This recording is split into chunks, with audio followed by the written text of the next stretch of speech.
Sorry if this is too personal. I want to work as a concept artist for a studio that tends to make primarily fantasy games and maybe sci-fi. Sony Santa Monica. I'm assuming this is the one you're talking about. Santa Monica Studio would always be my first pick.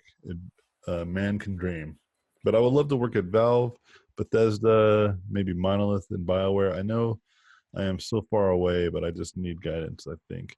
So if you can give your opinion on how to better focus on that goal other than the generic work hard, I would appreciate. I have generally 4 to 6 hours that I can study per day. Um, so the generic work hard is I don't think it's generic. It's the standard. It's what you're supposed to do. Um, there really isn't much more outside of that than just more of being clearly focused. So what I can do is give you advice on um, some larger principled stuff.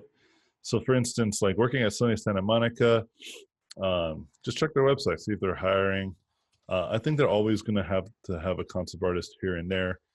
And you just got to see the kind of concept art that they want and the kinds of artwork that they require. And so if you want to work at Sony Santa Monica, then you definitely got to have some like really fun, fantastic, crazy designs. Their designs aren't as practical uh, as as you might assume. They're actually more like incredible. And so if you don't have that kind of stuff, then you're going to be very you're gonna have a very hard time. Working at Valve, on the other hand, and maybe some of the other studios, I don't know all of them, but like working at Valve, they're way more like they are actually looking for master generalists. Like they have like a really unique situation where they don't really care so much about like your specific mastery, like many other studios will do. Like there are very few studios who want generalists that are AAA studios. Mainly because, and I think that might change soon, but even then, like there's still some sense of mastery in something.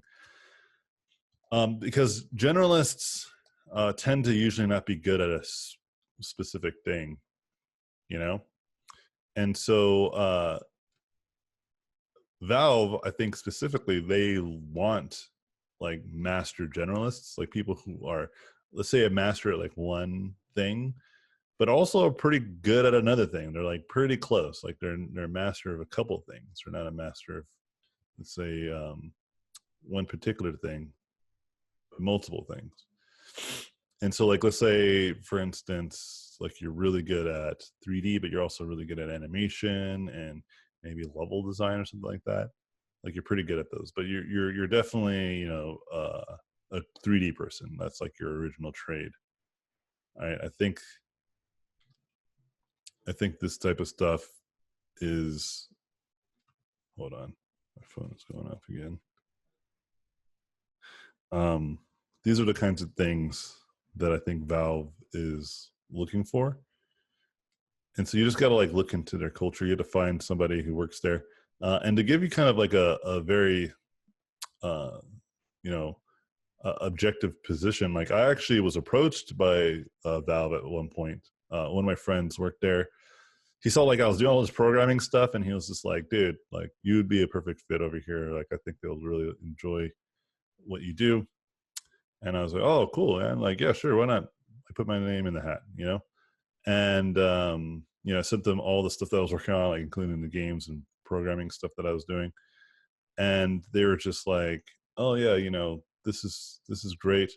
But we were looking for someone that's a little bit more particular and has a little more of a specific kind of stylistic type of aesthetic, I guess. And he was like saying like I don't know, like they're very particular people here. It's like a very exclusive club, and it's really hard to get into. Kind of feel is what he was trying to explain to me. But he said like, but the way they work is that they're always looking. They're never not trying to hire somebody. You know what I mean? They're always trying to like find people who are extraordinarily good at multiple things. You know, because their company isn't just like a game developer anymore. Like help other companies make games. So they're like a publisher somewhat. They also like do esports and all these other kinds of secondary things. So they're always trying to find people who can like contribute in these larger scopes, you know? So it's kind of like a voting system basically. And so if you don't get enough people to feel happy about your work and stuff, then you don't get that in-house interview, which is the next ultimate test. He was telling me like that test is a test where they try to determine if you are just a good fit in general, like if you would fit into the culture. So it's like, it seems like kind of like a cult, but a really cool one, I guess. I don't know. I'm still really interested in probably working there. I think that would be really cool. Just because of what he was telling me about it, which I won't get too much into because it's top secret stuff. But like it seems like the kind of place that I would like to be. But at the same time, I really enjoy painting for myself. I really enjoy having my time for myself and running things the way that I do it. So it's just a matter of like, preference. So anyway, does that give you some more insight? Yeah, I'm not sure what's going on with Zoom. Hold on. I think I need to like change my settings, but I don't think I can do it. Because usually the chat is really, or normally supposed to just stay on the top, but it's not. I think it's because of my, my hiccup that I had with it earlier. I have to go fix it outside of the class. All right, whatever. Any other questions? Yeah, maybe not Valve then. Yeah, like a lot of other studios though don't work like that. Like you can't afford that. You got to think about it. Like Valve's got that Steam money, you know what I mean? So they can make these kind of weird, kind of unorthodox type of strategies for their studio. Where most studios are like, yeah, we can't do that at all.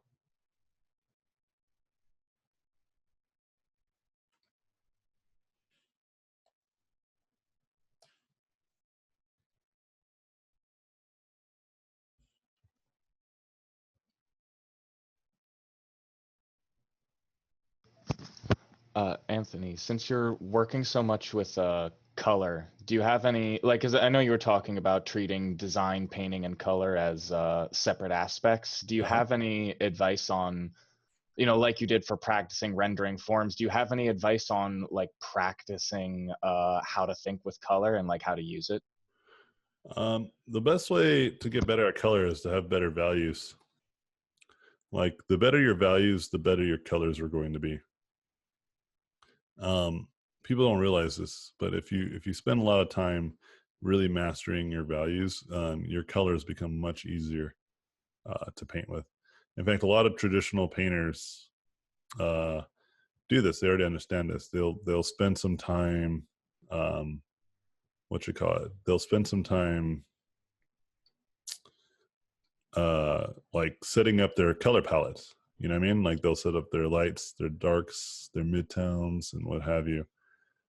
And whenever people are painting with color, they're not thinking of values, and so then what ends up happening is their values tend to, or their colors tend to look off, and they just don't know why. They can't explain why. And usually it's because their values are all garbage. And once you start to kind of like realize this, and you focus a lot of your attention on making your values much more approachable, then when you start to learn colors more aggressively, like you'll start to see like the pattern, and then colors you'll come to realize, like I've realized, that it's really just an illusion. Colors aren't really like the way that we see the world. It's not an accurate depiction of the world that we see. Like values are the way that we really see the world. Colors just help us navigate like an emotional, like instinctual behavior, right? like whether something is good to eat or not. Like your feeling of this painting will change if I just change the color setup, you know, but it won't necessarily affect the painting. You see that? Uh-huh. It's still the same dude in some sort of weird marshmallow land, you know? Spaceman's Adventures in Weird Marshmallow Land. Yeah, I was thinking of like a game idea that I had that could be just. I was trying to think like maybe I can make like visual experiences instead of like these full-on games. And I was thinking of like just some random guy, kind of like in a Mobius type of color setup, just walking around in some really cool environment. But I'm also trying to practice like painting quickly. You know, I mean, that's trying kind of rad. It's like a journey sort of thing. yeah, and so um yeah, but like I would say one good exercise on painting better values, or I'm sorry, better colors, is just like just do some uh like color variants where you paint a color and then you try to guess its value. That's really helpful because then if you can start to see the value of your colors, that's like a really good skill to kind of master, and it's a skill that will help you um, push your designs a little bit better. My buddy Daniel is really good at this kind of weird color setup too, but he like eviscerated himself off the internet. I'm not sure why, but he was one of the very few people that I felt like online that was really creative. Okay, so there's a problem that I'm running into, but let's check these out in black and white. So you can see the value of that, the value of this. See that? They're pretty strong without the color. The colors just add more complexity. Mm-hmm. It makes you feel good about it. But like I said, I can change the color setup entirely and it makes you feel completely different about it again. I would do like a whole painting, like in one color setup just to show, and then I'll just change the colors and then start from there. So let's do one more. But that's pretty much it. Like I like to just look at things that have really good, like there's like things you can follow by looking at things like real life that has like, you know, very specific colors and lighting from those objects, you know, and so like what it looks like in the daytime with overcast, you know, these types of things, Mm-hmm. you know. So looking at this type of stuff is helpful too. So it's just a matter of just like figuring out a process. All right, great. Thank you. Yeah. Yeah, let's try to see if I can design faster if I do a little bit of line art. Because if I'm just dealing with black and white, it's really easy for me to design, or easier because I've really trained for it. So I might need to like kind of work my way up. I could still do a pretty good job in color, but it's not nearly as great.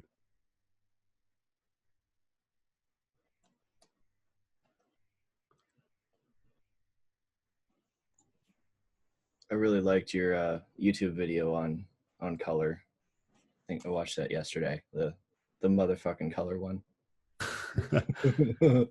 Yeah, I was thinking about doing YouTube videos again. I've been doing them again, and I remember I used to do that, and I used to like I was bleeping out. I remember people thought it was hilarious. That was great. And It's funny because it's true. and I remember that, and I was thinking like I can make a new channel about programming, and then do the same thing, but just with like programming and make programming a lot more fascinating. Because a lot of videos that I watch now, it's really dry, and so I'm just kind of like, yeah, maybe that could be fun.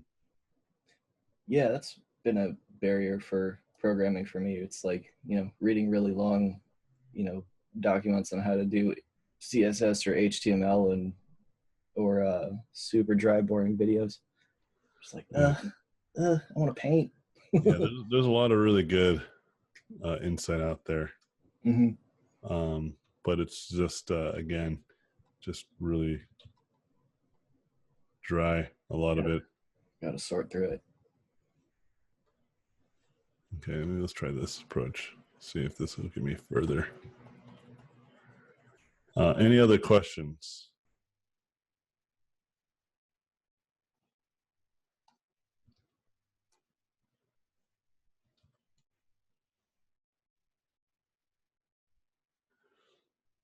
You guys got 2 minutes, and I got 2 minutes to try to make this thing a thing.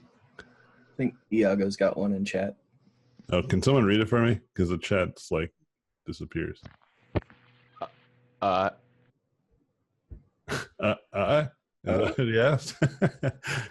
Or are you saying you're volunteering? I volunteer. Hunger Games. Oh, I'll do it. What do you think about working for a AAA studio that pays you well, but it has a lot of nasty practices as a company to the consumers, things that you hate as a gamer, for example? It affects the morale in the long run. People talk about behind closed doors. Just curious. Yeah. Yeah. I don't really care unless it's very clearly bad practices. The only one that I don't like is loot boxes, right? And I only don't like it because of children. Yeah. Because kids are not as mentally resilient, and teaching that at a very young age is I think is unhealthy.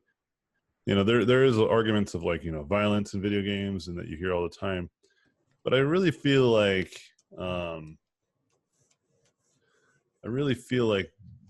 microtransaction thing is the real problem, because it simulates gambling, and it's costs real money, so it's kind of bad. But outside of that, like, I don't really care. Like, I don't care about loot boxes. In essence, here, I'll do 5 more minutes on this dude. Not because I don't think it's cool. Like, I get it. Like, if someone pays $40 and they get all the cool stuff that you can't afford because you don't got $40 lying around, right? Like, I get that. Like, it's a problem of equity, of like fairness. Like, how come that person spends their money and they get to be all of a sudden have all this cool stuff, but then like I have to like play the game if I don't want to spend my money to get all that cool stuff. And it's just like, well, that's just the game then, right? That's just how the game is made. And if you don't like it, then just stop playing the game, right? Right. Because the actual practice of that, I don't think is a problem. In fact, it's been around for years, not in like loot box form, but like in other games, right? And so it's like, how come we have to take off our big boy pants or big girl pants when it comes to this stuff, right? Why can't people just be accountable for their own actions, right? And then in this instance, we have to complain and be like, "Oh, how dare you?" Because every company needs to make money, and sometimes this is the only way they can make money, because a lot of people just aren't playing the games anymore, right? Like, markets shift, and when markets shift, you have to make changes, Now, like I said, like I think the biggest and most constructive argument that I've seen against it is specifically like against children, because there is a good case against that. I think that's a strong one, right? It's actually a pretty good one. Like, it's really hard to dispute. But if you're trying to tell me like if you're like a grown adult and you're upset that someone else can spend $40 to get like, I don't know, like just a better gun in a video game, right? Like, I don't really care, because that game's probably not that good anyway, and if you don't like what they've done, then they just failed. They just made a bad game. Just don't buy it, right? Now, to go out after them and attack them and tell them to make all these changes, I think the best way you do that is you just don't buy their games, you know? Because the problem is that when people get really upset and get angry, but yet they still buy the games, like, it's like, who gives a fuck then about your opinion?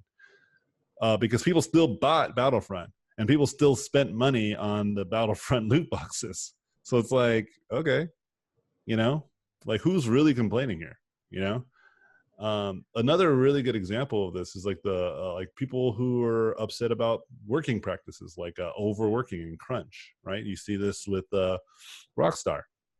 It's a fact. Like, if you weren't sure before, I don't know what videos you think you saw, it is a fact that they overwork their employees. Whatever you may think, it's not true. Like, they're wrong. They're fucking wrong. They don't know what they're talking about. They do overwork their employees. I have friends who work 15-hour days every day for like weeks, you know? This is a fact. This is a motherfucking fact, okay? And if you don't like that, then don't buy Red Dead Redemption. But guess what? Everybody bought it. Everybody bought Red Dead Redemption 2. Now the beta 2's coming out of the multiplayer. Hell yeah. Yeah. Yeah, so no one gives a fuck, dude. And so I'm like, let's just shut up and sit down, you know? And so, like, I didn't buy it because I do think that sucks, right? I think that's freaking god-awful. I mean, it does help, though, that I don't like open world games in general. So it did help that I just don't like that genre anyway.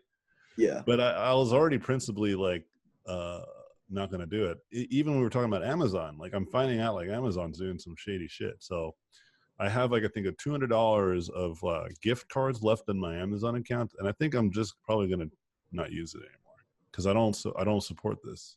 You know, I don't care that they're innovating convenience. if it's at the cost of destroying jobs, killing people's opportunities. Like, one of the biggest ones that I saw that I really was kind of like, what, was that they would like basically like let you sell on their platform. They'll figure out your market, and then they'll make the same thing as you do. Like, and this is like a brick and mortar type of thing. This is not like a big corporation like Toys R Us. Right? They already did that with Toys R Us, but they're even doing it with like smaller studios apparently, or smaller like shops. They'll figure out that thing, and then they'll just like make their own product and make their own version, and then they'll sell it at a cheaper price point, and basically kick you out of the market because there's no way you can keep up with that cut, right? Oh yeah. And the way that they can do that is because they're super wealthy. They have a lot of money, so they can basically lose money for years if they need to eventually kick you out of the market, and then hike up the prices again once you're out. And that's straight up called a monopoly, and like it's not good. And so my point is that, like, you know, I try to work for people and companies who I feel like align with what I do, for sure. And I get like, if you're starting out, it's going to be harder because you might not have many options as someone like I do, right? Mm-hmm. So you just got to understand, like, what is really important to you. And if that's really important to you, then you have to demonstrate that with your actions. And if it's not that important to you, then, like, if you don't, like, honestly, you really don't mind, like, you personally don't like microtransactions, but then you can understand the strategy of like a corporation, why they would do it, you know? And if you feel like they're doing it in a way that you are okay with, then that's fine. I don't think it's a business strategy. And if enough people start to believe that it's illegal, like I think it is, you know, to sell to children, then you know, your company is going to probably shut down because their whole business strategy was built off of that platform, right? Yeah. You have to be prepared for that. You have to not be shocked, right? And so, like, I think that is a thing. I think that, you know, places like Denmark have already figured that, yeah, this is illegal, and they've already made it illegal. It is like cut and dry to them. They're like, yeah, like, kids can't be like fucking buying stuff they don't know what they're gonna get. That's gambling, right? Yeah. And that is nefarious, and I agree with it. I agree with that sentiment.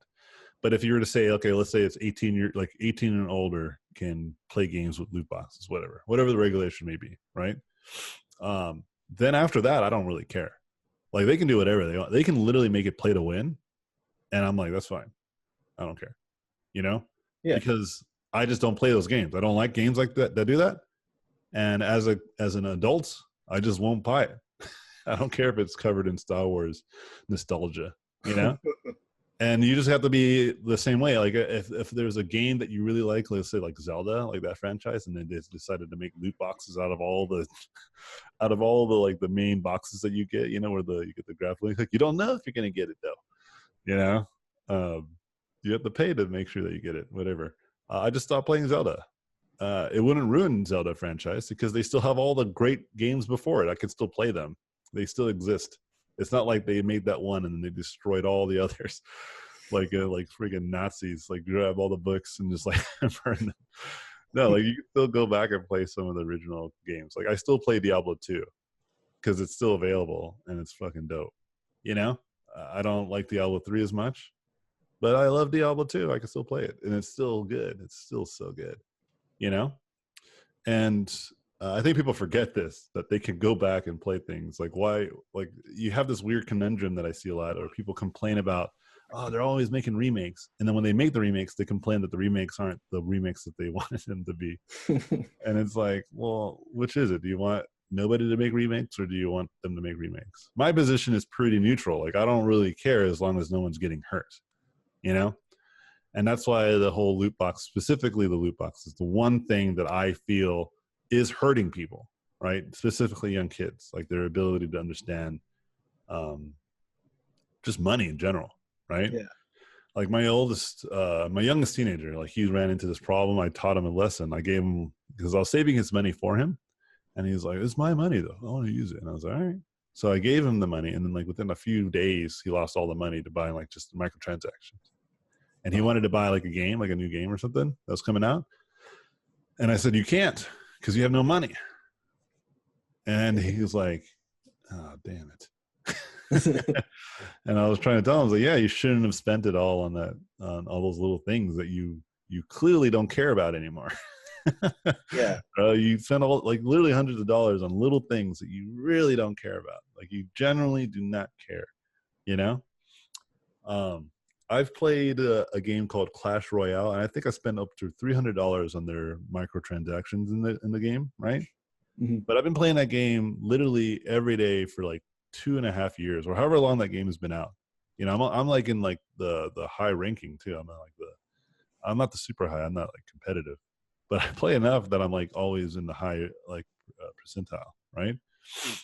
And because I love that game, and the only instances I spent that money was a long time ago because I was really like, I loved it. And I actually felt like I wanted to support the studio. I really am a fan of Supercell. And I feel like the same is true for people who work on the game like Warframe, like the people who play that game. I think they too, there's a lot of microtransactions in the game, but they're not really like heavy handed. But people spend the money because they care about the game, right? And they want to support the company. And I think that's a really great strategy. And it's not loot box microtransactions. Like you buy what you want to get, right? Where I think Clash Royale is a loot box. Like it's a random assortment, but very much like Hearthstone and Magic the Gathering, which, by the way, like I said, I think is illegal.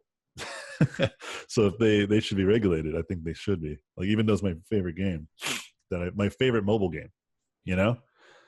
Like I think there should be some fucking regulations on it. There should be some more of like, I know what I'm gonna get kind of thing. And they made some changes, some design changes that allow you to re-roll and pick some things out of the things that you rolled, which is really cool. But still, it's not like a direct like I want to buy this thing. And so, like, I personally am pretty neutral when it comes to adults dealing with this type of stuff, you know. But then, yeah, kids, man, because I have kids and they are easily manipulated. They really are. Like, we stopped making them watch YouTube because, oh my god, they would watch these YouTube kids doing these stupid stuff, and then they would want to do it. It's crazy how easily their little minds can be manipulated, you know. And so, I think that's a fair criticism and something that should be really strictly regulated because it is kind of sketch. And all your favorite games nowadays have it, so they're gonna have to rethink their strategies pretty soon, you know. Yeah. And so whatever your principles are is all I'm getting at, is like, stick to your principles. You know, that's what makes you have strong character. But you should really consider what you really don't like and what you really do like. Like, I would never want to work for Rockstar, right? My principles are just too strong for that, right? I don't want to support them anymore until I hear that they are actually making some changes, you know? Mm-hmm. I know I'm just like a drop in like an ocean. Like, no one's gonna fucking care, right? It's like, it's clear to me that no one cares. Like, it was like a week before the game was released, there were like all this bad press about how their working conditions and all this crazy stuff. No one cared, dude. And I saw some YouTube videos where like, it's a lie, it's a fake, their workers aren't working all crazy. And I'm like, what the hell? Who are your goddamn sources? Yeah, it was like, this guy's a complete liar. Or he just doesn't want to face the fact that this game that he loves was made by slaves.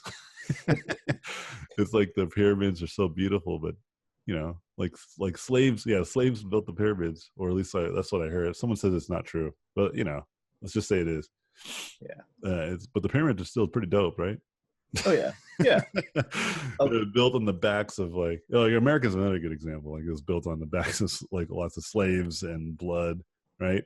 Just terribleness. Yeah. Yeah, but we got McDonald's now, though. Right. Amazon soap. Or cell phones are another kind of example. Yeah, cell phones are an even better example, right? Yeah. On the backs of children. Yeah.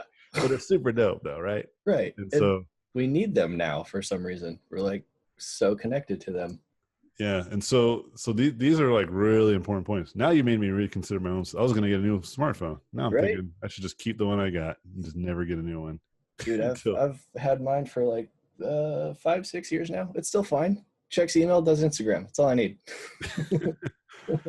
And so with that being said, you understand, like, you just got to have like, you got to try to stick to what you believe is right and try to be as right as possible on as many things as you can, so you don't go crazy.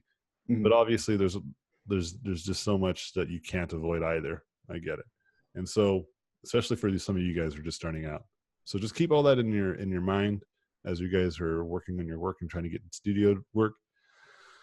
But yeah, I mean, it's just like, it's just silly to me to see a lot of people complain at the extent that they are. I don't think that criticism should never be like, I think people should bring criticism, but there's the way that they're handling it, I think is sometimes is destructive, because the very thing that in which they are upset about is the very thing that's going to capsize the studio, because they say that they support them if they were to create the things that they want, but when you look at the numbers, it's not true, right? Yeah. Even the game God of War, as well as it did, right? You know, it didn't do as well as people might think, right? It got a lot of good rewards and made a lot of money, but you have to also consider the game was in development for over 5 years. That cost a lot of money too, Mhm. right? It was actually almost clear. It was close to shutting down the whole studio. Oh, that's right. Yeah, and so to think that this saved them, it only saved them in the sense that they don't need to shut down, but they're not living on that Fortnite money. You know what I mean? It's not like they can just rest easy. And so it's very challenging is what I'm getting at. It is much easier to sell through microtransactions. It just is. And maybe there's better strategies to making better games that will hit both notes, that you can do the microtransactions and you can make a really fulfilling and substance type of game, right? Mm-hmm.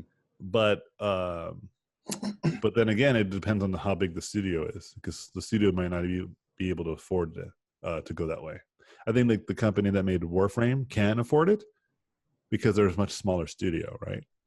But like a company like I think like Blizzard, because people got pissed with the Blizzard Immortal stuff, right? They have like tons of employees. You know what I mean? Yeah. And not all their games are making as much money as they need to be to keep that company afloat. You know, and so they need to make changes. It's just how it happens. It's the great paradox of becoming a successful indie studio, right? You can never do that. It's impossible in some ways, unless you do one thing only, which is never grow.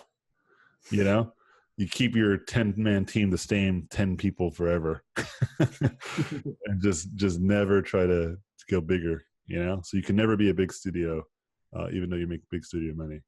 And so, yeah, it's a lot. There's a lot of moving parts, and so that's why you just got to be a little bit more aware of this, and don't jump to conclusions, because there's a lot of factors that people just don't know, like behind the scenes. And running a business is really hard in general, right? Like even I had to like lay off I only had 2 employees, right? And I had to like shut it down because I realized even just 2 employees was too much overhead for my business. So now I only have like 1 employee, and he's like part-time, he's like more like an intern, because that makes the most sense for me and what I was capable of doing. So now imagine if I just had 4 people, right? That's fucking a little bit nuts. And so, yeah, anyways, I'm gonna let you guys go now. Great questions, great class. We'll talk next Friday or this Friday. So keep up the good work. See you guys real soon. Have a great day. Cool, thank you. Thank you for watching this video. I appreciate it. Please subscribe to watch more in the future. If you liked the video, I would appreciate a thumbs up. If you like this content, you can go to my website, robotpencil.net, where you can find mentorships, tutorials, and a Patreon to get more exclusive content. Thanks again, and I'll see you guys in my next videos.